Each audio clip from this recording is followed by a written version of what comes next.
Doğu Türkistan'da bazı camilerin kapatılıp bazılarının bara çevrilmesinin ardından şimdi de cuma namazına yasak getirildiği iddia edildi. Özgür Asya Radyosu haberinde Çin Chuangu'nun bölge valisi olarak Doğu Türkistan'a atanmasının ardından tüm camilerin girişinde yüz tanıma cihazı, kimlik belirleme ve kontrol cihazlarının yerleştirilmesiyle Müslüman Türklerin vakit namazlarını kılmalarına engel konmuştu. Şimdilerde ise cuma namazının tamamen yasaklandığı iddia edildi. İstanbul Zeytinburnu'nda Doğu Türkistanlı bir kadın telefonla konuştuğu sırada motosikletli şüpheliler elindeki telefonu gasp etti. Genç kadının yerlerde sürüklenmesi ise güvenlik kameraları tarafından görüntülendi.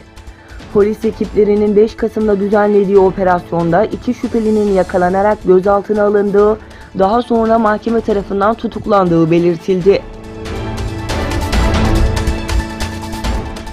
Çin'in sözde Sincan Uygur Özerk Bölgesi diye adlandırdığı Doğu Türkistan'daki Kumul şehri yönetimi bir açıklama yayınlayarak sözde terörizm, bölücülük ve aşırıcılıkla zehirlenmiş kişileri yetkililere teslim olmaya çağırdığı bildirildi.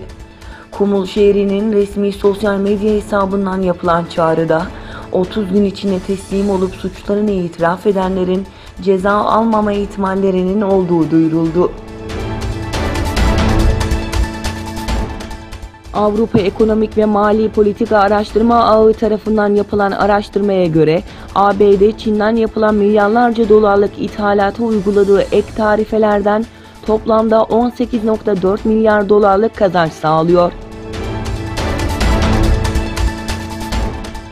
Çin'in finanse ettiği filmlerin sayısının artmasının Hollywood'da Çin'i eleştiren veya Çin karşıtı filmlerin çekilmesinde büyük bir azalmaya yol açtığı iddia edildi. Hollywood'da Çinli şirketler tarafından finanse edilen filmlerin sayısında özellikle son 10 yılda büyük bir artış söz konusu.